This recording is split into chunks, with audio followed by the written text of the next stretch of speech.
Welcome, my dear students. So let us start another session for CMAT practice. और अगर Telegram पे you've not joined me, you can join the telegram to @MBA और directly message me at ADITYAKT. First question लेते हैं. So question number 1 is from PNC and probability. A 5-digit number formed by the digits 1, 2, 3, 4 and 5 without repetition. So you have to find the probability that the number is divisible by 4. Form कर रहे हैं हम 1, 2, 3, 4 and 5 से और repetition allowed नहीं है, यानी कि एक डिजिट को एक बार ही इस्तेमाल कर सकते हैं. 5 डिजिट का नंबर बनाना है, यानी कि सारी की सारी जो डिजिट्स हैं 5 डिजिट्स ही हैं, सबको इस्तेमाल भी करना कंपलसरी है. ओके, और प्रोबेबिलिटी निकालनी है कि नंबर हमारा डिविजिबल बाई 4 हो. अगर नंबर को डिविजिबल बाई 4 होना है, सो दैट एम्प्लाइज कि लास्ट में हमारा इवन डिजिट आना चाहिए. जो डिजिट आएगा वो 2 से डिविजिबल होना चाहिए, 2 का मल्टीपल होना चाहिए, यानी कि यूनिट डिजिट हमारा 2 या फिर 4 होगा. यूनिट डिजिट पे या तो हमारा 2 आएगा और या 4 आएगा. अगर यूनिट डिजिट पे 2 आ रहा है और डिविजिबिलिटी ऑफ 4 की कंडीशन क्या होती है कि लास्ट 2 डिजिट जो हमारी हैं, लास्ट 2 डिजिट से बनने वाला जो नंबर है that should be divisible by 4. अगर लास्ट में 2 आ रहा है तो क्या क्या नंबर बन सकते हैं? 1, 2, 3, 4, 5 से 12 हो सकता है. 12 इज डिविजिबल बाई 4. 32 हो सकता है, 52 हो सकता है. 12, 32, 52. और अगर लास्ट में 4 आ रहा है, इन दैट केस 24 बन सकता है. कोई और नंबर तो नहीं बन सकता. अगर 12 आ रहा है लास्ट में, तो कितनी डिजिट्स बच गई? 3 डिजिट्स और हमारी बच गई हैं. इनको भी फिलअप करना है और इनको फिलअप करने के लिए नंबर्स बचे हैं हमारे पास 3, 4 एंड 5. तो 3 फैक्टोरियल तरीकों से फिलअप कर सकते हैं, यानी कि 6 तरीकों से फिलअप किया जा सकता है. Similarly for 32, similarly for 52, similarly for 24. Total 4 है ऑप्शंस. तो 4 इंटू 3 फैक्टोरियल विच एम्प्लाइज की 4 इंटू 6, 24 ऐसे नंबर्स बनेंगे विच आर डिविजिबल बाई 4. और टोटल नंबर्स कितने बनेंगे? ये तो हमारे काम के नंबर्स हो गए, फेवरेबल नंबर्स हो रहा है 24. और टोटल नंबर्स कितने होंगे? टोटल बनेंगे हमारे 5 फैक्टोरियल नंबर्स विच इज 120. तो आंसर आ जाएगा 24 divided by 120, that will be our probability which is equal to 1/5. 1/5 ऐसे नंबर्स होंगे जो कि डिविजिबल बाई 4 होंगे. क्या ये बात क्लियर है? ओके, ऑप्शन ए आंसर आ जाएगा. Next question. Let A B and C be 3 positive integers such that sum of A and mean of B and C is 5. In addition, sum of B and mean of A and C is 7. So sum of A and B क्या होगा? Video को pause करके question को पहले खुद से solve करने के लिए अटेम्प्ट करना है, फिर सॉल्यूशन चेकआउट करना है. ठीक है. सो 3 पॉजिटिव इंटीजर्स है हमारे पास A, B एंड C, और गिवन है हमें sum of A and mean of B and C. B and C का मीन यानी B और C का एवरेज, तो A plus B plus C by 2 that is equal to 5. और second equation है sum of B and mean of A and C is 7, यानी कि B plus A plus C by 2, this is equal to 7. This is our first equation, this is our second equation. क्या कर सकते हैं आप? अगर हम यहाँ पे सेकेंड इक्वेशन में से फर्स्ट को सब्ट्रैक्ट करते हैं, पहले थोड़ा सा आसान कर देते हैं, मल्टीप्लाई बाई 2 कर देते हैं दोनों इक्वेशंस को, ताकि थोड़ा सा ईजी हो जाए. मुझे तो दिख रहा है पर तुमसे गलती होने का स्कोप रहेगा, तो पहले 2 से मल्टीप्लाई कर दो. तो इक्वेशन हमारा हो जाएगा 2 times A plus B plus C that is equal to 10. और सिमिलरली हो जाएगा 2 times B plus A plus C and that is equal to 14. ठीक है. अब ये जो सेकंड वाली इक्वेशन है हमारी, उसमें से फर्स्ट को सब्ट्रैक्ट कर दो. सेकंड में से फर्स्ट को सब्ट्रैक्ट करोगे, C से C कैंसिल आउट हो जाएगा, 2B माइनस B बचेगा B, और A माइनस 2A होगा minus A. So B minus A will be equal to 14 minus 10 which is equal to 4, यानी कि B हमारा आ जाएगा 4 प्लस A. इंपॉर्टेंट रिजल्ट आ गया. ठीक है. B is 4 plus A, that is one thing. अब अगर हम पहली इक्वेशन में इसको पुट कर दें, B is equal to 4 plus A put कर दें, तो इक्वेशन हमारी बन जाएगी 2A प्लस B की जगह पे आ गया 4 plus A plus C and that is equal to 10. यानी कि अब इक्वेशन बन गई 2A plus A 3A plus C plus 4 is 10, यानी 3A प्लस C आ जाएगा हमारा 6. 3A plus C is 6 and we know that A and C these are positive integers, यानी कि जीरो नहीं हो सकते हैं. तो अगर हम A is equal to 1 put कर दें तो 3A हो जाएगा 3, C बचेगा 3. A is equal to 2 put करोगे तो 0 आ जाएगा C, जो कि पॉसिबल नहीं है. C को 0 नहीं कर सकते. ठीक है. तो क्लियरली हमारा एक ही सॉल्यूशन आ रहा है when A is equal to 1 and C is equal to 3. और जैसे ही A इज इक्वल टू 1 आ रहा है तो B हमारा आ जाएगा A प्लस 4 यानी 1 plus 4 which is equal to 5. A 1 है, B 5 है, तो A plus B will be equal to 6. Option A will be the answer in this case. Is it clear? ठीक है. This is the previous year question from CAT 2020 का question है most probably. Next question करते हैं। My bag can carry no more than 10 books. I must carry at least one book each of management, mathematics, physics, and fiction. Also, for every management book I carry, I must carry 2 or more fiction books, and for every mathematics book I carry, I must carry 2 or more physics books. I earn 4, 3, 2, and 1 points for each management, mathematics, physics, and fiction book respectively. I carry in my book bag. I want to maximize the points I can earn by carrying the most appropriate combination of books in my bag. तो maximum points that I can earn कितना हो सकता है? Purpose क्या है? हमें total number of points को maximise करना है और हर एक बुक के लिए पॉइंट्स गिवन है, साथ में कुछ कंडीशंस भी, प्री कंडीशंस भी गिवन है। और मैक्सिमम बुक्स रखी जा सकती है कितनी? 10। तो 10 से ज़्यादा नहीं रखी जा सकती है, मैक्सिमम 10 रखी जा सकती है। अगर पॉइंट्स को मैक्सिमाइज करना है तो नंबर बुक्स को मैक्सिमाइज करना पड़ेगा, यानी कि हम टोटल 10 बुक्स रखेंगे बैग में, और वो कौन सी होंगी ये डिटरमाइन करना है। जिसके पॉइंट जितना ज़्यादा वो बुक को रखने का उतना ज़्यादा फायदा, ठीक है। और यहाँ पे गिवन है हमें क्या कि अगर हम एक मैनेजमेंट की बुक रख रहे हैं तो for every management book I must carry 2 or more fiction की बुक्स। तो greater than equal to 2 fiction वाली बुक्स भी रखनी पड़ेंगी, ओके। और मैनेजमेंट की बुक्स के पॉइंट कितने हैं? 4 पॉइंट्स है मैनेजमेंट की बुक के, और एक फिक्शन की बुक के पॉइंट कितने? फिक्शन की बुक के पॉइंट सबसे कम है, which is equal to 1 only, okay, ठीक है। सिमिलरली अगर हम एक मैथमेटिक्स की बुक को कैरी करते हैं तो फॉर दैट मैथमेटिक्स का book we must carry 2 or more physics का बुक्स। तो फिजिक्स की बुक्स 2 या उससे ज़्यादा होनी चाहिए। एंड अगेन मैथमेटिक्स की बुक के पॉइंट कितने हैं? 3 पॉइंट्स हैं, और जबकि फिजिक्स के बुक के पॉइंट हैं 2 पॉइंट्स। और साथ में ये भी कंडीशन है कि आई must carry at least 1 book each of all these subjects. चारों सब्जेक्ट की कम से कम एक बुक तो जरूर रखनी है। यानी कि हमारा एक चीज़ तो क्लियर है, देखो कि अगर हम एक मैथमेटिक्स की बुक रख रहे हैं तो कंपलसरी ये 2 फिजिक्स तो रखनी पड़ेंगे, और फिजिक्स के पॉइंट्स क्योंकि कम है तो 2 से ज़्यादा हम रखेंगे भी नहीं, अनलेस की मजबूरी हो, हमें 10 कंप्लीट करना हो, ठीक है। क्योंकि हमें पॉइंट्स को मैक्सिमाइज करना है तो हम 2 बुक्स की रखेंगे, ठीक है, इनिशियली। तो ये हमारा एक पेयर बन गया, 1 मैथमेटिक्स और 2 फिजिक्स, क्योंकि सारे सब्जेक्ट की बुक रखनी है। सिमिलरली अगर एक तुम मैनेजमेंट की रख रहे हो, ये मैथ की है, एक अगर मैनेजमेंट की रख रहे हो तो साथ में तुम 2 फिक्शन की बुक्स को भी कंपलसरी इतना रखना पड़ेगा। कितनी बुक्स हो गई? 3 बुक्स यहाँ पे हो गई हमारी, 3 books, 1 mathematics and 2 physics, and 3 books हो गई हमारी, 1 मैनेजमेंट एंड 2 फिक्शन। तो 6 बुक्स तो ऑलरेडी हमारी हो चुकी हैं। और पॉइंट्स कितने हो गए? पॉइंट्स हो गए, मैथमेटिक्स के बुक के पॉइंट हो गए 4, फिजिक्स की 2 बुक्स हैं 2 इंटू 2, 4 पॉइंट्स फिजिक्स के भी हो गए, और मैनेजमेंट की एक बुक के पॉइंट हो गए 4, और 2 फिक्शन बुक्स के पॉइंट हो गए 2, यानी कि यहाँ पे 8 पॉइंट्स और इधर पे हो गया 6 पॉइंट्स। टोटल 14 पॉइंट्स हमारे ऑलरेडी हो चुके हैं। ये तो कंपलसरी है, इतना तो मस्ट है। अब इसके बाद में जो बचा, कितनी बुक्स बची हैं? 4 बुक्स हमें और रखनी है, 6 बुक्स ऑलरेडी हम रख चुके हैं। अब हमें सेलेक्ट करना है ये 4 बुक्स कौन सी हो कि हमारे पॉइंट्स मैक्सिमाइज हो जाएं। तो ध्यान से ऑब्जर्व करो, पहला वाला जो सेट है हमारा जिसमें कि there is a 1 mathematics book and 2 physics books, वहां पे नंबर ऑफ पॉइंट्स हो रहे हैं 8। और सेकंड वाले ग्रुप में जहां पे एक मैनेजमेंट बुक है, 2 फिक्शन बुक्स हैं, वहां पॉइंट्स हो रहे हैं 6। ऐसा क्यों हो रहा है? एक सेकेंड, एक गड़बड़ कर दिया हमने। मैथमेटिक्स की बुक के पॉइंट ज़्यादा लिख दिए हैं, 3 पॉइंट्स है, 3 पॉइंट्स है, ठीक है। सो 7 पॉइंट्स हो रहे हैं, बट फिर भी ये ज़्यादा है, 7 पॉइंट्स ज़्यादा हो रहे हैं। 7 पॉइंट्स हो रहे हैं हमारे, जबकि हम मैथमेटिक्स की बुक वाला पेयर सेलेक्ट करते हैं, और 6 हो रहे हैं जबकि हम फिजिक्स के मैनेजमेंट की बुक वाला पेयर सेलेक्ट करते हैं। तो ज़्यादा अप्रोप्रिएट क्या होगा हमारे लिए, क्योंकि अभी हमें 4 बुक्स और सेलेक्ट करनी है, तो हम कौन सी बुक्स को सेलेक्ट कर सकते हैं? क्योंकि जिसके पॉइंट ज़्यादा हों। लेने को तो हम ऐसा भी कर सकते हैं कि वो 4 की चारों बुक्स अपनी कुछ और ले लें, इज़न्ट इट सो, यानी चारों फिजिक्स की बुक्स ले लें, ऐसा पॉसिबल है, ठीक है। फिजिक्स की बुक्स को बढ़ा सकते हैं, चारों फिक्शन की बुक्स ले लें, बट उससे नंबर ऑफ पॉइंट्स हमारे मैक्सिमाइज नहीं होंगे। मैक्सिमाइज तब होंगे जब हम या तो मैनेजमेंट की एक बुक लें और या फिर मैथमेटिक्स की एक बुक लें। लेकिन अगर हम मैनेजमेंट की बुक लेते हैं तो फिर हमें फिक्शन वाली 2 बुक्स भी लेनी पड़ेंगी और उनके पॉइंट सबसे कम है। तो बेटर अप्रोच ये होगा कि बची हुई जो रिमेनिंग 4 बुक्स हैं हमारी, उसमें हम एक मैथ की बुक लें, ठीक है, दिस इज मैथ, और साथ में 2 फिजिक्स की ले सकते हैं, बट क्योंकि हमें एक बुक और लेना बच जाएगा तो हम 3 फिजिक्स की बुक ले लेते हैं। तो 1 मैथमेटिक्स एंड 3 फिजिक्स बुक्स ये ले सकते हैं बची हुई 4 बुक्स में से।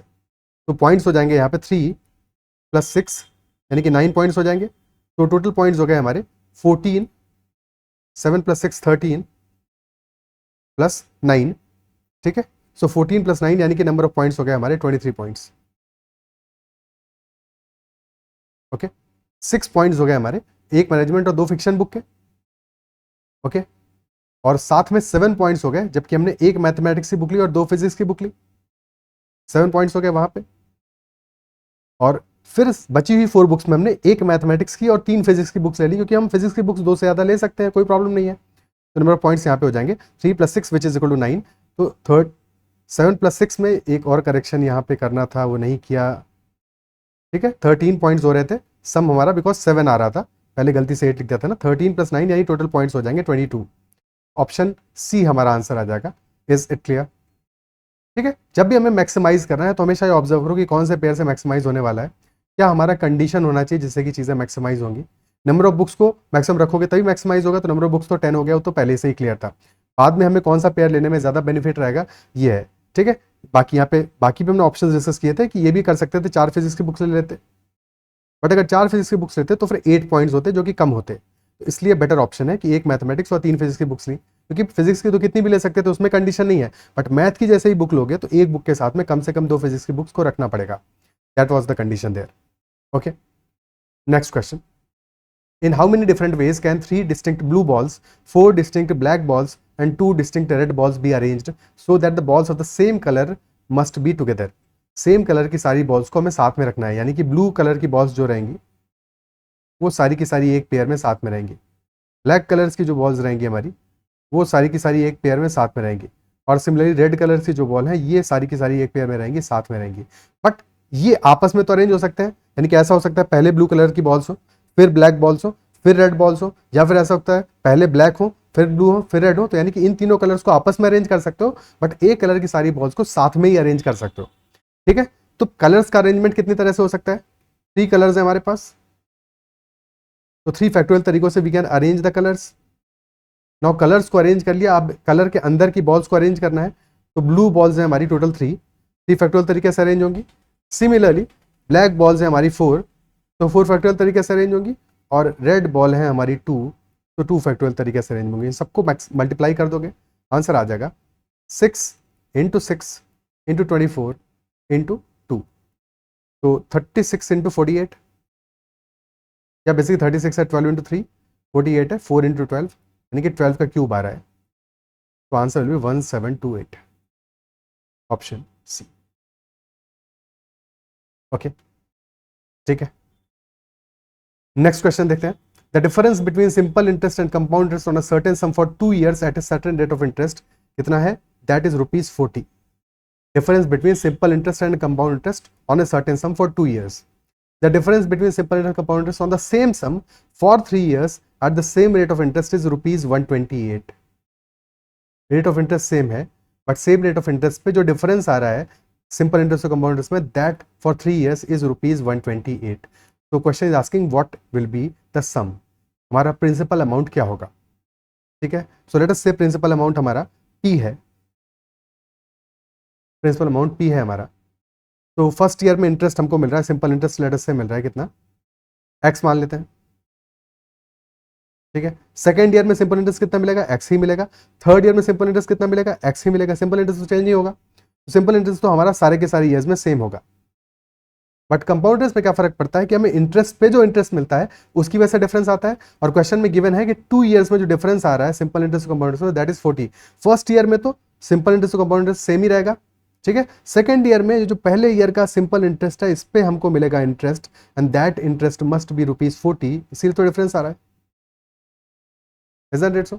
इसीलिए तो फर्क आ रहा है। और फिर डिफरेंस आ रहा है सिंपल इंटरेस्ट और compound interest on the same sum for 3 years at the same rate of interest is ₹128। तो 2 years में आ रहा था ₹40 का डिफरेंस, 3 years में 128 का, 128 क्या हुआ? That is 40 + 88, okay, 40 + 88। Now think about it, पहले ईयर में हमें मिला है x का सिंपल इंटरेस्ट, कोई दिक्कत नहीं। सेकेंड ईयर में हमें सिंपल इंटरेस्ट x का मिला है, और पहले ईयर के इंटरेस्ट पे भी इंटरेस्ट मिला है जो कि हुआ है ₹40। अब ध्यान से समझो, जब हम थर्ड ईयर की बात करेंगे तो पहले 2 years का जो इंटरेस्ट एक्यूमुलेट हुआ है, पूरे इंटरेस्ट पे हमें इंटरेस्ट मिलने वाला है, लेकिन पहले हम फोकस करते हैं सिर्फ सिंपल इंटरेस्ट वाले पार्ट पे, यानी कि इस 2x वाले पार्ट पे हमें इंटरेस्ट मिलेगा, इजंट इट सो। और x पे इंटरेस्ट मिला था कितना? ₹40 का। तो अगर x पे इंटरेस्ट मिला था ₹40 का, तो पूरे 2x पे इंटरेस्ट कितना मिलेगा? ₹80 का इंटरेस्ट मिलेगा, इजंट इट सो। ₹80 का इंटरेस्ट मिलेगा, और फिर इस 40 पे भी इंटरेस्ट मिलने वाला है, और टोटल इंटरेस्ट कितना मिल रहा है 128 का, 128 का टोटल डिफरेंस आ रहा है, यानी कि यही तो डिफरेंस है हमारा, यही तो डिफरेंस है। 40 प्लस 80 हो गया 120, यानी कि 8 रुपीज ये बच गया, तो यही हमको 40 पे इंटरेस्ट मिलने वाला है। फिर से रिपीट करते हैं, फर्स्ट ईयर का इंटरेस्ट हुआ एक्स, सेकंड ईयर का इंटरेस्ट होगा एक्स सिंपल इंटरेस्ट, और साथ में फर्स्ट ईयर के इंटरेस्ट पे जो मिलेगा इंटरेस्ट, जो बनेगा कंपाउंड इंटरेस्ट वाला difference, that will B 40 rupees. ठीक है, तो एक्स पे जो इंटरेस्ट मिला है हमको वो मिला है 40 रुपीज का। क्या ये बात क्लियर है? और फिर जब थर्ड ईयर में हम बात करेंगे तो एक्स तो हो जाएगा सिंपल इंटरेस्ट, फिर हमको पहले 2 ईयर्स का जो टोटल इंटरेस्ट एक्यूमुलेट हुआ है उस पर इंटरेस्ट मिलने वाला है, उस पर इंटरेस्ट मिलने वाला है, यानी कि बेसिकली 2x प्लस 40 है जो एक्यूमुलेट हुआ है, इस पे हमें इंटरेस्ट मिलेगा। और कितना इंटरेस्ट मिलेगा? 40 प्लस 88 हमने देखा था 88 रुपीज का इंटरेस्ट मिलेगा। और हमें पता है कि x रुपीज पे हमें इंटरेस्ट मिला था 40 का, तो 2x पे मिलेगा 80 का, यानी कि जो बचा हुआ 8 रुपीज है ये इंटरेस्ट मिला होगा हमें 40 पे। तो वही सेम चीज लिखने का तरीका है, हमने लिखा कि 40 पे हमें 8 रुपीज का इंटरेस्ट मिला है, क्योंकि जैसे ही हमने ये पता लगा लिया तो वी नो कि 20% रेट ऑफ इंटरेस्ट है, 20% रेट ऑफ इंटरेस्ट है, क्योंकि 40 पे मिल रहा है 8 का, यानी कि 1/5 मिल रहा है, तो 20% हमारा रेट ऑफ इंटरेस्ट हो गया। और अगर 20% रेट ऑफ इंटरेस्ट है तो 20% होगा x का, यानी कि x हमारा आ जाएगा will be equal to 200 rupees, और 200 रुपीज 20% होगा प्रिंसिपल का, तो प्रिंसिपल आ जाएगा इसका 5 times which is equal to 1000 rupees. Option D. क्या ये बात क्लियर है? ठीक है, कोई समस्या? ओके ठीक है, आगे बढ़ते हैं। हाँ, अदरवाइज तुम फॉर्मूला लगा के भी सोच सकते थे इसको कि प्रिंसिपल पे 2 साल में इंटरेस्ट कितना हो जाएगा, टोटल अमाउंट कितना हो जाएगा, that will be principal into 1 plus r का होल स्क्वायर, और उसमें से तुम सब्ट्रैक्ट कर दो प्रिंसिपल को, और 2 ईयर्स का इंटरेस्ट कितना होगा, that will be principal into 2 years का रेट ऑफ इंटरेस्ट। ठीक है, सो ये वैल्यू कितना आ जाएगा, this will be equal to p into 1 plus r square plus 2r minus p into 2r, so basically p into r square ही रह जाएगा, principal into rate of interest का square, and that is equal to ₹40। तो ये हमारा पहला equation बन गया। और सेकंड केस में जबकि 3 ईयर्स का डिफरेंस निकाल रहे हो तो वहां पे कहानी क्या बनेगा, p इंटू 1 प्लस आर का whole cube minus principal subtract करोगे, और 3 ईयर्स का इंटरेस्ट कितना होगा, सिंपल इंटरेस्ट कितना होगा, that will be p into 3r। Okay, so this will be p into 1 plus r cube plus 3r square plus 3r minus p into 3r। ठीक है, सो यहाँ पे हमारा बच गया p into r cube plus principal into 3r square, ये बच गया amount, and this is equal to 128, and we know p into r square 40 है, तो p इंटू 3r स्क्वायर आ जाएगा 120, सो यहाँ से p इंटू आर क्यूब की वैल्यू आ जाएगी 8। Okay, principal into r square आ गया 40, प्रिंसिपल इंटू आर क्यूब आ गया 8। ये पहली इक्वेशन है हमारी, ये सेकेंड इक्वेशन है हमारी। अब सेकेंड में से फर्स्ट को डिवाइड कर दो, सो हमारा r आ जाएगा 8/40 which is 1/5 which is equal to 20%। Rate of interest हमारा आ गया यहाँ पे 20%। क्या ये बात क्लियर है? बट इस तरह से हम क्वेश्चन को नहीं सॉल्व करेंगे, अगर समझ के एक बार सॉल्व कर लोगे तो चीज़ें ज़्यादा आसान लगेंगी, ज़्यादा आसान लगेंगी। क्लियर है? बाकी चाहोगे तो फॉर्मूले से कर सकते हो, इसलिए फॉर्मूले से भी हमने देख लिया। ओके, नेक्स्ट क्वेश्चन करते हैं। A staircase has a total of 5 steps if a person covers a minimum of 1 step and maximum of 3 steps in each side. हर एक साइड में या तो कम से कम एक स्टेप तो लेना पड़ेगा, और मैक्सिमम 3 स्टेप ले सकता है। तो in how many ways can he climb the staircase? In how many ways can he climb the staircase? Minimum 1 step लेना है, मैक्सिमम 3 स्टेप्स ले सकता है। ओके, क्या क्या तरीके हो सकते हैं? एक तरीका हो सकता है कि वो 1 स्टेप में ही पूरा कंप्लीट करे, बट ये एक ही तरीका ऐसा होगा क्योंकि सारे ही 1 स्टेप है, सारे ही 1 स्टेप है, इजंट इट सो? ठीक है, सो 1 + 1 करके 5 स्टेप्स में कंप्लीट हो जाएगा। या फिर ये हो सकता है कि एक 2 स्टेप वाला स्ट्राइड ले, बाकी सारे 1 स्टेप के हो, यानी कि 1 + 1 + 1 + 2, यहां से ही 5 स्टेप कंप्लीट हो जाएंगे। बट अगर ऐसा करना है तो ये डिसाइड करना पड़ेगा कि 2 वाला 2 स्टेप कब लेगा, पहले लेगा, सेकेंड टाइम लेगा, थर्ड टाइम लेगा, या बेसिकली समझो कि 1 1 1 और 2 को हमें अरेंज करना है। तो 4 फैक्टोरियल तरीकों से अरेंज होते हैं, लेकिन क्योंकि ये 3 1 बिल्कुल सेम है तो डिवाइड बाई 3 फैक्टोरियल करोगे तो नंबर ऑफ वेज आ जाएंगे 4, यानी कि 4 तरीके हो सकते हैं। बेसिकली 2 स्टेप पहले लो, या सेकेंड टाइम लो, या थर्ड टाइम लो, या 4 टाइम लो, तो टोटल 4 तरीके हो गए। ठीक है, एक तरीका ये भी हो सकता है कि एक बार 1 स्टेप ले और 2 बार 2 स्टेप का स्ट्राइड ले, अब तरीके कितने होंगे, अब जो एक स्टेप है वो पहले लोगे या सेकंड नंबर पे लोगे या थर्ड नंबर पे, तो 3 तरीके आ जाएंगे। या फिर वही अरेंज करना है 3 फैक्टोरियल बाई 2 फैक्टोरियल करके भी 3 निकाल लोगे। ठीक है, तो ये हमारे तरीके आगे 1 2 2 वाला केस बन गया। अब इससे ज्यादा बार 2 स्टेप्स तो नहीं लिए जा सकते। अब तरीका हो सकता है कि तुम एक बार 3 स्टेप ले लो, बट अगर एक बार तुम 3 स्टेप लेते हो तो तरीके क्या हो सकते हैं, या तो 1 + 1 + 3 होगा। ठीक है, 2 बार 1 स्टेप, एक बार 3 स्टेप। नंबर ऑफ वेज कितने होंगे, अगेन 3 को अरेंज करना है, 3 पहले प्लेस पे या सेकंड प्लेस पे या थर्ड प्लेस पे आएगा, 3 तरीके ही बनेंगे तुम्हारे। ठीक है, 3 तरीके ही बनेंगे तुम्हारे। क्लियर? ओके। और क्या तरीका हो सकता है, और तुम्हारा तरीका हो सकता है कि तुम एक बार 2 स्टेप लो और एक बार 3 स्टेप लो। तो ये कितने तरीकों से हो सकता है, ये 2 फैक्टोरियल तरीकों से हो सकता है, या तो पहले 2 स्टेप फिर 3 स्टेप, या तो पहले 3 स्टेप फिर 2 स्टेप, यानी कि 2 such methods can be there. Number of ways total कितने आ गए, 1 + 4 5, 5 + 6 11 + 2 13 वेज आ गए। तो ऑप्शन ए हमारा इस क्वेश्चन में आंसर आ जाएगा, which is equal to 13। Okay, ठीक है। करना सीखना है कि कैसे तुम कैलकुलेट करते हो, कभी भी ऐसा नहीं करना है कि ऑप्शंस में देखा जाए सबसे मैक्सिमम जो आ रहा है वो आंसर हो जाएगा।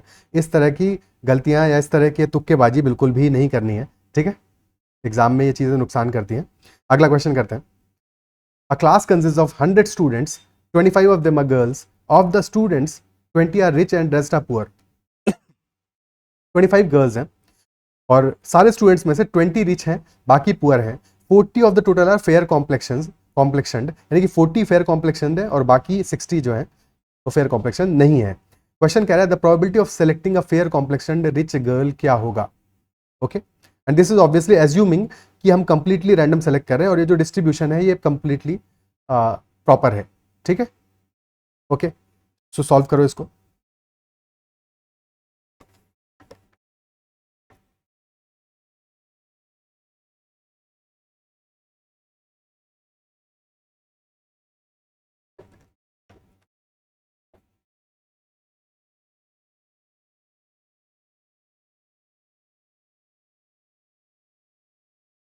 ओके, सो 25 गर्ल्स हैं हमारी 100 में से, यानी कि एक गर्ल सेलेक्ट करने की प्रोबेबिलिटी क्या होगी, 25/100 which is 1/4। Similarly of the students 20 are rich and rest are poor, तो रिच सेलेक्ट करने की प्रोबेबिलिटी क्या होगी, 20 है रिच, टोटल 100 में से 20/100 विच इज 1/5, 1/5। और ठीक इसी तरह से 40 है फेयर कॉम्प्लेक्शन, तो probability of selecting a fair complexion person या स्टूडेंट क्या होगा, that will B 40/100 which is 2/5। Question कह रहा है probability of selecting a rich fair complexion and girl भी हो। ठीक है, रिच फेयर गर्ल तीनों चीजें चाहिए। रिच यानी कि 1/5 प्रोबेबिलिटी है, फेयर कॉम्प्लेक्शन की 2/5 प्रोबेबिलिटी और गर्ल की 1/4 प्रोबेबिलिटी है। मल्टीप्लाई कर दोगे सबको आंसर आ जाएगा 2/100, so that is 0.02, so this will be our answer 0.02। क्या ये बात समझ में आती है, क्लियर है? ओके, नेक्स्ट क्वेश्चन करते हैं। There are 30 black and 42 white balls in a bag, if 3 balls are picked one after another without replacement, यानी कि एक बॉल को निकाला हमने फिर रिप्लेस नहीं कर रहे हैं, वो बॉल निकाल लिया, निकाल के अलग रख दिया उसको separately, then what is the probability that they are alternatively of different colours. अगर पहली बॉल हमारी ब्लैक निकलेगी तो नेक्स्ट व्हाइट निकालोगे फिर ब्लैक निकलेगी, अगर पहली व्हाइट निकली तो फिर नेक्स्ट वाली ब्लैक और फिर व्हाइट निकलेगी। तो 2 केसेस हमारे बनेंगे। ठीक है, 2 केसेस बनेंगे। पहला केस हमारा बनेगा जबकि first ball is black, second is white, third is black, this is our first case. Second case होगा when the first ball is white, second is black and third is white, this is our second case. ठीक है, ये 2 cases हो गए। अगर first ball black निकाल रहे हो तो प्रोबेबिलिटी क्या आएगी, टोटल बॉल से हमारी 30 + 42, टोटल नंबर ऑफ बॉल्स है 30 + 42, यानी कि नंबर ऑफ बॉल्स है 72, और ब्लैक बॉल से 30, तो पहली बॉल ब्लैक निकलने की प्रोबेबिलिटी हो जाएगी 30/72। सिंप्लीफाई नहीं करना है कभी भी ऐसा क्वेश्चन, जब भी प्रोबेबिलिटी में कर रहे हो सिंप्लीफाई मत करो, सिंप्लीफाई लास्ट में करेंगे हमेशा। ठीक है, बिकॉज सारी जो वैल्यूज निकलेगी अभी ऐड भी करना पड़ेगा, सेकंड वाले ही फ्रैक्शन आएगा, कभी भी सिंप्लीफाई नहीं करना है। ठीक है, अब तुमने एक बॉल निकाल ली, तो जब एक बॉल निकाली और वो बॉल ब्लैक निकली है तो नंबर ऑफ बॉल्स घट के कितनी हो गई, 71 हो गई है, और एक ब्लैक बॉल निकालिए तो व्हाइट बॉल तो अभी भी हमारी कितनी है, 42 है। तो अब एक व्हाइट बॉल निकालने की प्रोबेबिलिटी होगी 42/71। ओके, एंड देन नेक्स्ट में अब बॉल्स बची है 70, क्योंकि एक व्हाइट भी निकाली तो दो बॉल्स निकल चुकी है, 70 बॉल्स बची है। लेकिन अब हमें फिर से क्या निकालनी है, ब्लैक बॉल निकालनी है, और ब्लैक बॉल ऑलरेडी हम एक निकाल चुके हैं, तो 30 नहीं बची है, अब बची है 29 बची है, तो प्रोबेबिलिटी हो जाएगी 29/70।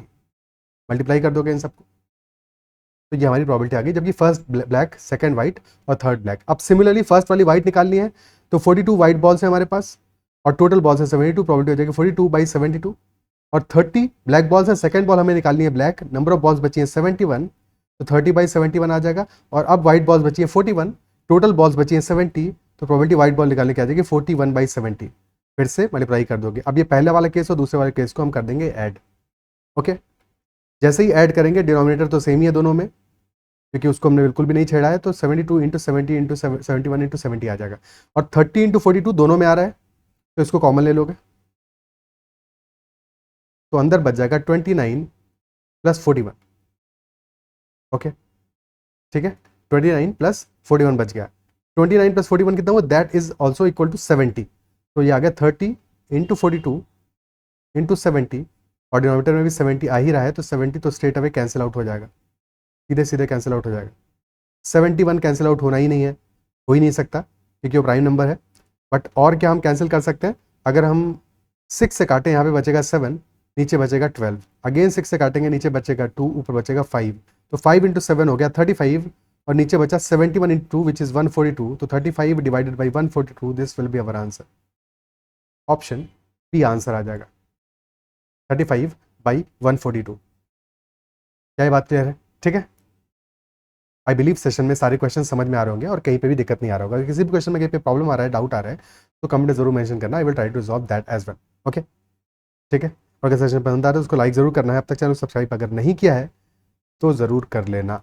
Next question, x and y are natural numbers और एचसीएफ हमें गिवन है कितना, 6 हाईएस्ट कॉमन फैक्टर है एक्स और वाई का, और एक्स और वाई दोनों नेचुरल नंबर्स हैं।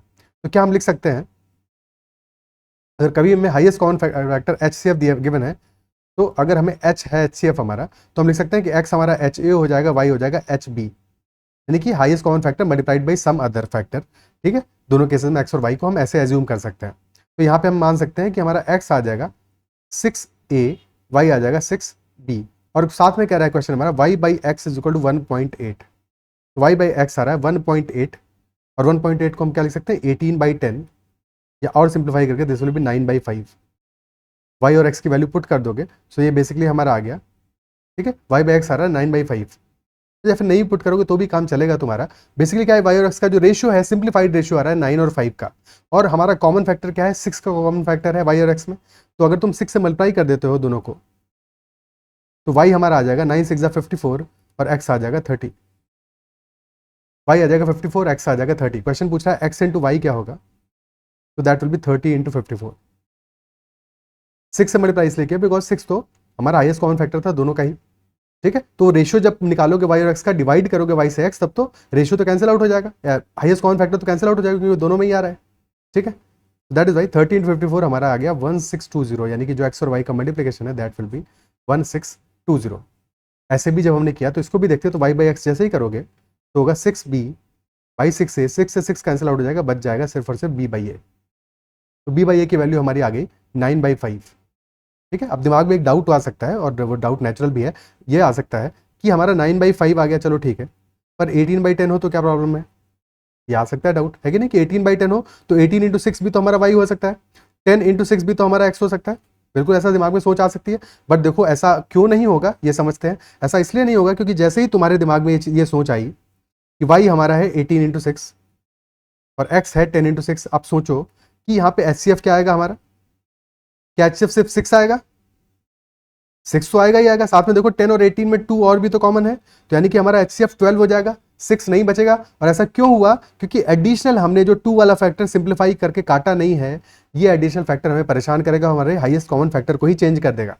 ठीक है, तो जब भी हम इस तरह से लिखते हैं कि x is equal to h a, y is equal to h b, और h हमारा हाईएस्ट कॉमन फैक्टर है, तो हमेशा ध्यान रखना है कि ये जो a और b बच गए हमारे, जो अनकॉमन फैक्टर्स बच गए, इनमें कुछ भी कॉमन नहीं होना चाहिए, ये दोनों के दोनों हमारे को प्राइम होने चाहिए। ठीक है, क्योंकि हाईएस्ट कॉमन फैक्टर मीन आ ही रहा है हाईएस्ट, एच यानी हाईएस्ट, यानी इससे बड़ा कोई फैक्टर नहीं आना चाहिए। ठीक है, सो दैट इज वाई हमने वाई बाई एक्स को सिंप्लीफाई किया, 18/10 पे नहीं रहने दिया। ठीक है, उस पर नहीं रहने दिया, हमने सिंप्लीफाई करके उसको 9/5 किया, और एक ही सॉल्यूशन आएगा इसका, कोई भी और सॉल्यूशन पॉसिबल नहीं है। Is it clear? Okay, next question. Rahul travel 600 kilometre to his home partly by bus and partly by car. कुछ हिस्सा जाता है बस से, कुछ हिस्सा जाता है कार से। He takes 8 hours if he travels 120 kilometre by bus and the rest by car. Total time taken is 8 hours when he is travelling 120 kilometre by bus and the rest he is travelling by car. And second case हमारा कह रहा है he takes 20 minutes more if he travels 200 kilometre by bus and the rest by car. दो cases है, दोनों cases की equation बनाते हैं, फिर सॉल्व करते हैं। ठीक है, और हम स्पीड ऑफ द बस हमें पता लगानी है। लेट अस से स्पीड ऑफ द बस है b और स्पीड ऑफ द कार है c। पहले वाले केस में वो 8 hours ले रहा है, कब? जबकि 120 किलोमीटर जा रहा है बस से। टोटल 600 जाना है तो 480 जाएगा कार से,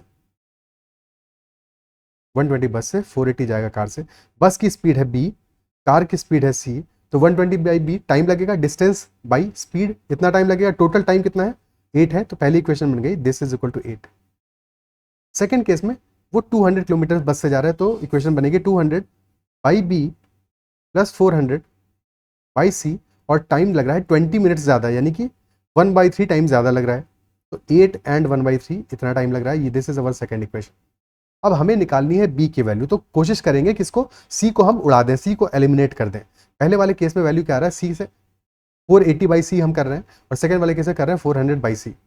ठीक है, तो 480 और 400 का एलसीएम क्या आ रहा है? 2400 भाई। 48 और 40 का एलसीएम क्या आएगा? 240 आएगा। ठीक है, तो 2400 हमारा एलसीएम आ जाएगा, यानी बेसिकली 480 इंटू 5, यानी पहली इक्वेशन में अगर हम 5 से मल्टीप्लाई कर दें और सेकंड में मल्टीप्लाई कर दें हम 6 से, और फिर सेकंड में से पहली वाली को, क्योंकि सेकंड में वैल्यू बड़ी आ रही है, 8 एंड 1/3 इंटू 6 ज़्यादा बड़ी वैल्यू आएगा, सेकंड में से फर्स्ट को सब्ट्रैक्ट कर दोगे तो हमारा सी वाला पोर्शन कैंसिल आउट हो जाएगा। तुमको नहीं समझ में आ रहा है पहली क्लिक में ये, तो अगर बी वाले को कैंसिल आउट कर सकते हो तो उसको कर दो, बट टाइम थोड़ा बढ़ जाएगा, पहले सी की वैल्यू निकालोगे फिर बी की वैल्यू निकालोगे, तो बेटर है, क्योंकि हमें ultimately speed of the bus चाहिए। तो जो चीज़ हमें चाहिए, जो क्वेश्चन में चाहिए, हमें उसी डायरेक्शन में बढ़ना चाहिए डायरेक्टली। ठीक है, सो दैट इज वाई हमने सी वाले पोर्शन को हम कैंसिल आउट करेंगे, तो उसको हमने कैंसिल आउट किया। 5 इंटू 480 बाई सी, ये तो पोर्शन कैंसिल आउट हो जाएगा स्ट्रेट अवे, बट बाकी को ध्यान देना है, बाकी को ध्यान देना है। हम अगर सेकंड में से फर्स्ट को सब्ट्रैक्ट करें, 6 times second minus 5 times first equation, ये हम कर रहे हैं, तो हमारा लेफ्ट हैंड साइड में क्या बचेगा? 6 इंटू 200 कितना आ जाएगा? 1200। 1200 में से सब्ट्रैक्ट करेंगे कितना? 600। ओके, तो 1200 minus 600 this divided by b, और राइट हैंड साइड में क्या आएगा? 6 इंटू 8/3। नाउ 6 इंटू 8 कितना आएगा? वो तो 48 हो जाएगा, 6 8 48।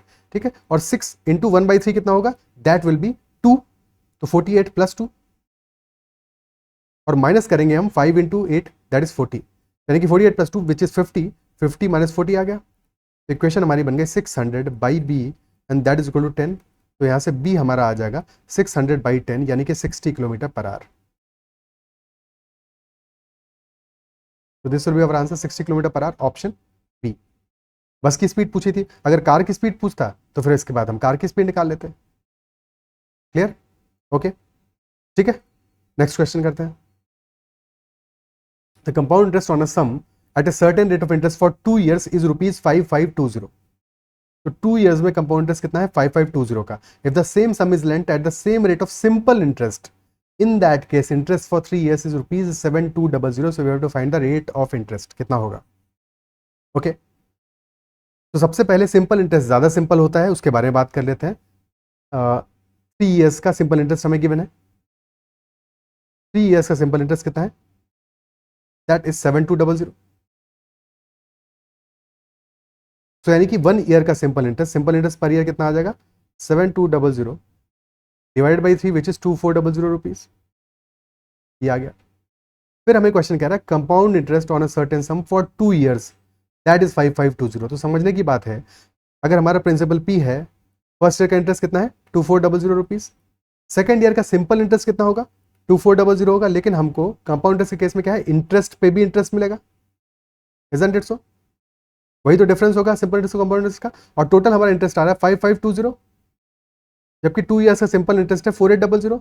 सब्ट्रैक्ट कर दो कि बचा 720, यानी कि 720 रुपीज का हमें इंटरेस्ट मिल रहा है, जो कि इंटरेस्ट पे मिल रहा है। यानी कि 2400 पे हमें 720 का इंटरेस्ट मिल रहा है। 720 2400 कितना हुआ? 30% हुआ, जीरो से गया जीरो, ठीक है। 3/10, 30/100, 30% आ गई वैल्यू। तो यानी कि रेट ऑफ इंटरेस्ट हमारा कितना है? 30% है। Straight away option C answer आ जाएगा। अगर क्वेश्चन पूछता प्रिंसिपल कितना होगा, तो हमें पता है कि प्रिंसिपल का 30% 2400 है, तो 30% ऑफ पी इज 2400, तो प्रिंसिपल आ जाएगा हमारा 2400 इंटू 10/3, तो दैट इज 800 इंटू 10, यानी कि 8000 रुपीज। तो प्रिंसिपल हमारा आ जाएगा 8000 रुपीज। बट क्वेश्चन ने प्रिंसिपल पूछा नहीं है, क्वेश्चन ने पूछा है रेट ऑफ इंटरेस्ट, तो हमारा आंसर 30% स्ट्रेट अवे आ जाएगा। Is it clear? Okay, next question करते हैं। In a class, an exam was conducted. All the 12 students who were absent for that exam got 0 marks. 12 students ऐसे हैं जिनको मिले हैं 0 मार्क्स, आए नहीं उस दिन, एबसेंट हो गए, ठीक है। अब ऐसे केसेस में क्या है, कई बार पंगा भी हो जाता है कि हम तो नहीं पहुंचे क्लास में, ठीक है, बट क्लास में किसी ने प्रॉक्सी लगा दी और फिर हो गया टेस्ट या क्विज या जो भी हो गया, 0 मार्क्स तो मिले सो मिले, बट बाद में जब अटेंडेंस मैच होगी तो प्रॉब्लम होगा, ठीक है। Anyway, so all the 12 students who were absent for that exam got 0 marks in it. The average marks of the class in the exam was 48. Average आया है कितना? 48, और पूरी क्लास का एवरेज है, यानी कि 0 मार्क्स वालों को भी इंक्लूड किया है, ओके। पूरी क्लास का एवरेज, अगर पूरी क्लास में n नंबर ऑफ स्टूडेंट्स हैं तो एवरेज आया है 48। फिर क्वेश्चन कह रहा है the marks of the absentees are not considered, because वो तो आए ही नहीं थे, तो अगर उनके मार्क्स को कंसिडर नहीं करें तो average marks of the class in the exam would be 9.6 more than it actually was. 9.6 बढ़ जाएगा, यानी कि बचे हुए बच्चों का कितने बचे? n-12 बचे, क्योंकि 12 नहीं आए थे। n-12 का जो एवरेज है दैट विल बी 48 से 9.6 ज़्यादा हो जाएगा, यानी कि इनका एवरेज कितना आएगा अकेले का? 48 प्लस 9.6 आएगा तब, जबकि ये 12 बच्चों को हमने कंसिडर नहीं किया और हमें पता है इन 12 बच्चों के सबके मार्क्स आए हैं 0। तो सम तो हमारा, जब तुम टोटल सम करोगे तो टोटल सम में क्या इन 12 बच्चों के मार्क्स से फर्क पड़ेगा? 0 आए हैं तो क्या फर्क पड़ेगा? 0 कितनी बार भी ऐड करो या ना ऐड करो, इससे क्या फर्क पड़ना है? कुछ नहीं पड़ना है। तो सारे इसके सारे n बच्चों का टोटल सम ऑफ मार्क्स कितना है? 48 एवरेज आ रहा है, तो 48 n आएगा सम, ठीक है। और क्योंकि 12 बच्चों, उनमें से जो 12 बच्चे हैं वो तो एब्सेंट थे, तो उनका सम 0 है। बचे हुए का n-12 का एवरेज कितना है? एवरेज है 48 प्लस 9.6, ठीक है, दैट इज 57.6। तो सम आ जाएगा n-12 इंटू 57.6, और ये दोनों चीजें इक्वल होंगी। क्या ये बात क्लियर है? दोनों चीजें इक्वल होंगी, ओके, ठीक है। अब अगर तुम ध्यान से देख पा रहे हो तो 48 और 9.6 को देखो, 9.6 का 5 टाइम्स है 48, बिकॉज 96 है 10 टाइम्स, ठीक है, तो 5 टाइम्स है। अगर इतना बात समझ पा रहे हो तो यहाँ पे हमने 48 में 9.6 ऐड किया है, यानी कि 5 और 1 का रेशियो है, ठीक है। तो 48 प्लस 9.6 करोगे तो 6 हो जाएगा, 6 यूनिट्स हो जाएगा, तो यहाँ से स्ट्रेट अवे तुम 5 और 6 काट पाओगे, अदरवाइज यही काम करने में तुमको टाइम ज़्यादा लगेगा। अगर तुम स्ट्रेट अवे जब क्वेश्चन को पढ़ रहे थे उस समय 48 और 9.6 को कनेक्ट कर पा रहे हो, 5:1 का रेशियो देख पा रहे हो, तो तुम्हारे लिए चीज़ें आसान हो जाएंगी।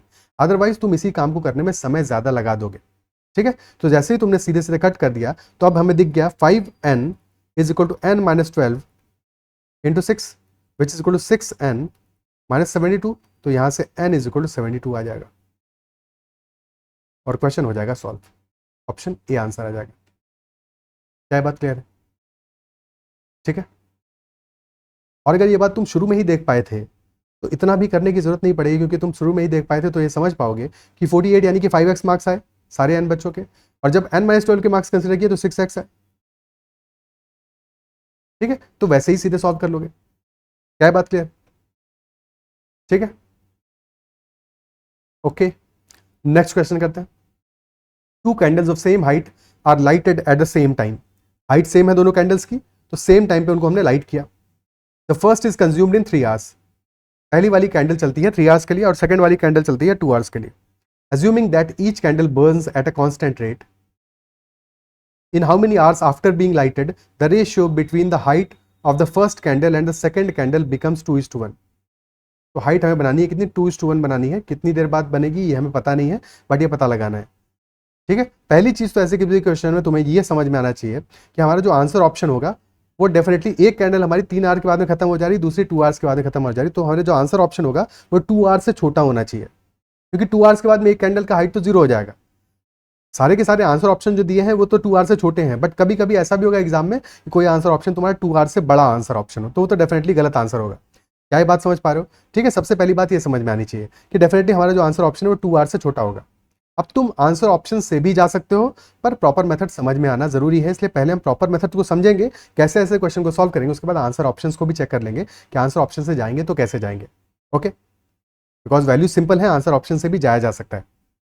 पहली वाली जो कैंडल है हमारी, ये ऐसे समझो जैसे टाइम एंड वर्क में समझते हो कि 3 घंटे में पहला पर्सन है जो कि एक काम पूरा करता है, दूसरा पर्सन 2 घंटे में काम को पूरा करता है। ठीक है, काइंड ऑफ वैसा ही समझो इसको। तो अगर पहला वाला पर्सन 3 घंटे में काम को पूरा कर रहा है, पहली वाली कैंडल है हमारी वो 3 आवर्स में पूरी की पूरी खत्म हो जा रही है, और दूसरी वाली कैंडल है जो हमारी वो 2 आवर्स में पूरी की पूरी खत्म हो जा रही है। बेसिकली निगेटिव वर्क हो रहा है यहाँ पे वैसे। ठीक है, निगेटिव वर्क हो रहा है क्योंकि कैंडल खत्म हो रही है लगातार। 3 आवर्स में खत्म हो रही है पहली, दूसरी 2 आवर्स में खत्म हो रही है, तो टोटल वर्क कितना मान लो, 3 और 2 का एलसीएम मान लो 6 मान लो। ठीक है, तो बेसिकली हमने मान लिया 6 सेंटीमीटर हमारी कैंडल की हाइट है। अगर हाइट 6 सेंटीमीटर है, यानी कि पहली वाली जो कैंडल है 3 आवर्स में खत्म हो रही है, इसका मतलब है कि वो उसकी एफिशिएंसी कितनी है, 2 सेंटीमीटर पर आवर, इतने से घट रही है। और दूसरी वाली 2 आवर्स में खत्म हो रही है तो उसकी एफिशिएंसी 3 सेंटीमीटर पर आवर, यानी कि इससे घट रही है। Isn't it so? अब माना कि टी टाइम के बाद में, आफ्टर टी आवर्स, रेशियो जो है 2:1 हो रहा है। टी आवर्स के बाद में रेशियो इज बिकमिंग 2:1। तो पहली वाली जो कैंडल है उसकी हाइट कितनी हो जाएगी टी आवर्स के बाद में? भाई इनिशियली तो हाइट दोनों की सेम है, 6 है, पहली कैंडल की भी और दूसरी कैंडल की भी। ठीक है, तो हाइट ऑफ C1 हो, हाइट ऑफ C2 इनिशियली तो सेम है, लेकिन टी आवर्स के बाद में कहानी क्या बनेगी, पहली वाली 2 सेंटीमीटर पर आवर से कम हो रही है तो -2t हो जाएगी, 6 - 2t। और सेकंड वाली 3 सेंटीमीटर पर आवर की स्पीड से कम हो रही है तो 6 - 3t हो जाएगा। और ये रेशियो हमारा आ रहा है 2:1 का, 2/1 का रेशियो आ रहा है। बस सॉल्व कर लो अब इसको। ठीक है, क्रॉस मल्टीप्लाई कर दो, तो ये वैल्यू हमारी आ जाएगी 6 - 2t, दैट इज इक्वल 12 - 60। तो -60 आ जाएगा, इधर पे प्लस हो जाएगा, यानी कि 4t will be equal to 6, तो t will be equal to 6/4, यानी कि 1.5 hours. That will be our answer. 1.5 hours के बाद में दोनों कैंडल्स हमारी जो रेशियो है उनकी हाइट का, दैट विल बी 1:2 का, 2:1 का। और फर्स्ट और सेकंड का रेशियो दिया है, ये भी हमेशा पढ़ना है, सेकंड और फर्स्ट का भी दिया हो सकता था। ठीक है, कोई और वैल्यू होती रेशियो की उस केस में। तो क्या ये बात समझ में आती है कि हमने इस तरह से प्रॉपर्ली सॉल्व कर लिया। अब अगर मैं आंसर ऑप्शन से जाते तो कैसे करते? तब हम ऐसे करते कि देखो कैंडल 1 देखो, कैंडल 2 देखो।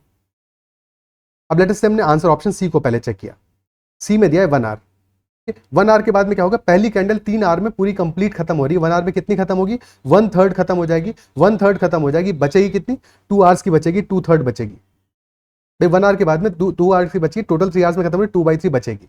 ठीक है, सेकंड वाली कैंडल 2 आवर्स में कंप्लीट खत्म होगी, 1 आवर में आधी खत्म होगी, यानी 1/2 बचेगी। तो क्लियरली रेशियो हमारा 2:1 तो नहीं आ रहा है, तो ये वाला आंसर तो गड़बड़ हो गया। ओके, अगर तुम 0.5 आवर्स को चेक करते तब क्या करते, क्योंकि 1.3 सबसे टिपिकल वैल्यू है, 0.5 को चेक करते तो क्या करते, 0.5 आवर्स में कितनी फर्स्ट वाली कंज्यूम होगी, 0.5/3, यानी कि 1/6 कंज्यूम होगी, बचेगी 5/6। और सेकंड वाली 0.5/2 यानी 1/4 कंज्यूम होगी, बची होगी 3/4। अगेन ये भी रेशियो 2:1 के बराबर नहीं है। 1.5 में चेक करते तो पहली वाली 1.5/3 यानी हाफ कंज्यूम हो गई, हाफ बच गई। और सेकंड वाली 1.5/2 3/4 कंज्यूम हो गई है, यानी कि 1/4 बच गई है। तो रेशियो हमारा क्लियरली 2:1 आ रहा है। तो yes, that is the correct answer. तो ऑप्शन से भी जाके इस क्वेश्चन को किया जा सकता था, बट ये मेथड समझ में आ गया होगा। और ये मेथड भी कोई टिपिकल नहीं है, इतना समझाने के लिए लिखा है, तुमको लिखने की एग्जाम में जरूरत नहीं पड़ेगी, इतना स्ट्रेट अवे तुम अपनी इक्वेशन बना सकते हो। ठीक है, ओके।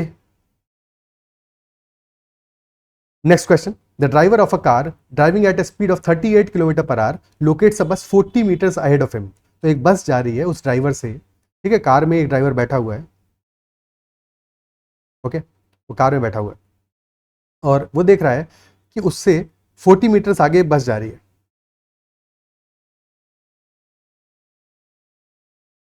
बस अपनी स्पीड में जा रही है और ये जिस कार में बैठा है ये अपनी स्पीड में चल रही है। कार की स्पीड दी है 38 किलोमीटर पर आवर। थोड़ी देर बाद क्या होता है, 20 सेकेंड्स के बाद में कहानी बदल जाती है। ठीक है, कार भी आगे बढ़ेगी, बस भी आगे बढ़ेगी। 20 सेकेंड्स के बाद में स्टोरी बदल गई और अब ये हुआ कि बेसिकली बस हमारी 60 मीटर्स पीछे आ गई।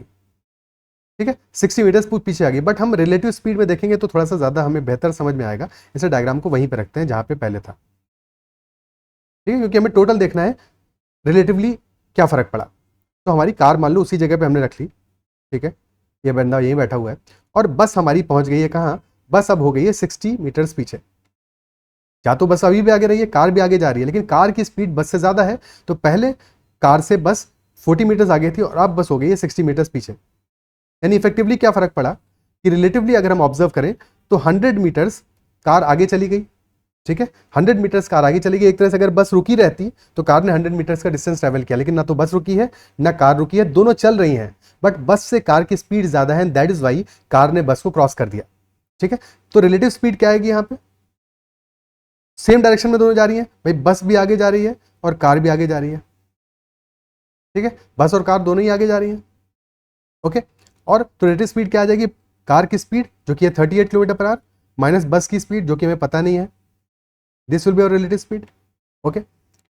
और 20 सेकंड्स में डिस्टेंस ट्रेवल्ड कितना है, 100 मीटर्स का है, 100 मीटर्स का डिस्टेंस ट्रेवल्ड है, बट ये जो स्पीड है हमारी किलोमीटर पर आवर में है, तो इसको मल्टीप्लाई करना पड़ेगा, हमें मल्टीप्लाई करना पड़ेगा 5/18 से, इसको मल्टीप्लाई करोगे तब आएगा ये मीटर पर सेकंड में। अब ये स्पीड आ गई, ठीक है, 20 सेकंड से मल्टीप्लाई करोगे, speed into time will be equal to distance, यानी 38 minus speed of bus into 5/18 and that multiplied by 20 seconds जो कि है टाइम हमारा, और टोटल डिस्टेंस आ रहा है 100 मीटर्स का, ठीक है। 5 इंटू 20 क्या है, 100 है, 100 से 100 कैंसिल आउट हो जाएगा, यानी 38 minus speed of bus will be equal to 18, यहाँ से स्पीड ऑफ बस आ जाएगी 38 minus 18 which is equal to 20 kilometre per hour, ठीक है। मीटर पर सेकंड में कन्वर्ट करके हमें 5/18 से मल्टीप्लाई किया था, बट 38 हमारा ये किलोमीटर पर आवर में ही है, तो स्पीड ऑफ बस हमें किलोमीटर पर आवर में ही मिलने वाली है, ऑप्शन बी हमारा आंसर आ जाएगा 20 किलोमीटर पर आवर। क्या ये बात समझ में आती है, ठीक है, ओके। नेक्स्ट क्वेश्चन करते हैं, Ram can complete working 10 days by working for 8 hours a day. Ram किसी काम को 10 डेज में कंप्लीट करता है जब वो डेली 8 आवर्स वर्क करता है। Shyam can complete the same work in 15 days by working for 10 hours a day. अगर श्याम रोज 10 घंटे काम करेगा 15 डेज में कंप्लीट कर देगा। क्वेश्चन पूछ रहा है find the time taken by both of them to complete the work together working 12 hours a day. अगर दोनों 12-12 घंटे काम करें, यानी कि दोनों से जबरदस्त मजदूरी करवा रहे हैं, 8 घंटे एक राम काम करता था, श्याम काम करता था 10 घंटे, और दोनों से मिला के काम करवा रहे हैं, दोनों से 12-12 घंटे, तो काम जल्दी खत्म होगा, जल्दी खत्म होगा, इजंट इट सो। ये बात तो समझ में आनी चाहिए, काम फिर जल्दी कंप्लीट होगा। अगर राम अकेला भी काम करता तो भी, अगर 12 आवर्स तुम उससे काम कराओगे डेली, तो राम अकेला ही अच्छा खासा काम कर देता, ठीक है। सिर्फ ऑब्जर्वेशन के लिए मैं बात बता रहा हूँ कि 8 आवर्स में कर रहा है, 8 आवर्स डेली राम कर रहा है। अगर 12 करता है, यानी कि काम अगर वो 2 से 3 कर रहा है, भाई 8 आवर्स से 12 आवर्स अगर कर दे रहा है, आवर्स बढ़ा दे रहा है, तो डेज उसके कितने हो जाएंगे, 2/3 हो जाएंगे, यानी कि उस केस में भी वो 6.66 डेज में तो राम अकेले ही इस काम को कंप्लीट कर देता। यानी कि हमारा जो आंसर है, क्या ये समझ पा रहे हो कि ऑप्शन ए तो क्लियरली आंसर नहीं होगा, क्योंकि 6.66 डेज में तो अकेले राम कर देता 12 घंटे करके काम, रोज काम। और इससे तुम्हें ये भी समझ में आ रहा होगा कि आंसर ऑप्शन मोस्ट प्रॉब्ली हमारा सी या डी में से कोई एक आएगा, मोस्ट प्रॉब्ली डी आंसर आएगा, ठीक है, जो वैल्यूज दिए हैं उसके हिसाब से। बट इस क्वेश्चन को सॉल्व करते हैं। राम कर रहा है 10 डेज में डेली 8 आवर्स में, यानी कि टोटल 80 आवर्स में राम कंप्लीट कर रहा है वर्क को। श्याम 15 डेज 10 आवर्स यानी कि 150 आवर्स में इस वर्क को कंप्लीट कर रहा है। तो एलसीएम क्या आ जाएगा 80 और 150 का, निकालने नहीं बैठना है। 80 है 8 इंटू 10 और 150 है 15 इंटू 10, तो 8 इंटू 15 इंटू 10 ये हमारा एलसीएम आ जाएगा। और यहाँ से एफिशिएंसी राम की कितनी आ जाएगी 15 और श्याम की कितनी आ जाएगी 8, ओके, ठीक है। इतने आवर्स वो कंप्लीट करेंगे, यानी कि 15 यूनिट्स पर आवर काम करेगा राम और 8 यूनिट्स पर आवर काम करेगा Shyam, okay. We have to find time taken by them to both to complete the work together when they are working 12 hours a day. तो अगर डेली 12 आवर्स काम करेंगे और एक आवर में कितना काम करेंगे दोनों मिलकर 15 + 8 23, तो time taken will be work upon efficiency. Work है 8 इंटू 15 इंटू 10 और एफिशिएंसी कितना आ रहा है 12 आवर्स डेली काम कर रहे हैं और एक आवर में काम करेंगे मिलके 15 + 8 23, तो 12 इंटू 23, इससे हमारे नंबर ऑफ डेज निकल आएंगे, ओके। और सिंप्लीफाई कर सकते हैं, बिल्कुल हो जाएगा। 3 से काटोगे 5 टाइम्स जाएगा, 4 टाइम्स जाएगा, 4 से ऊपर बचेगा 2, तो ऊपर आ गया 2 इंटू 5 इंटू 10 दैट इज 100/23, 23 4 ज़ा 92, तो 4 टाइम्स जाएगा, बचा 8/23, 4 एंड 8/23 डेज, और 8/23 आ जाएगा हमारा ऑलमोस्ट 0.34, ऑप्शन डी आंसर आ जाएगा। तो 4.34 डेज में वर्क कंप्लीट हो जाएगा, राम और श्याम कंप्लीट कर देंगे वर्क को। क्या ये बात क्लियर है, ठीक है, ओके। तो these are all the questions in this session. I believe session में सारे के सारे क्वेश्चन समझ में आएंगे। किसी भी क्वेश्चन में कभी डाउट रहता है तो कमेंट जरूर मेंशन करना। सेशन पसंद आया उसको लाइक जरूर करना है, फीडबैक अपना जरूर देना, ठीक है। और साथ में तुम्हारा खुद का भी कोई क्वेश्चन है, क्वेरी है, तो तुम मुझे डेफिनेटली मैसेज कर सकते हो ADITYAKT पे। I will try to resolve that doubt as well, ठीक है। उसको भी डिस्कस करेंगे, अगर अच्छा सवाल होगा तो फिर किसी सेशन में भी उसको इंक्लूड कर लेंगे। And you can join Telegram group CAT-ZAT-MBA, Telegram group CAT-ZAT-MBA भी ज्वाइन कर सकते हो, ठीक है। इतना ही रखते हैं इस सेशन में, बाय, टेक केयर।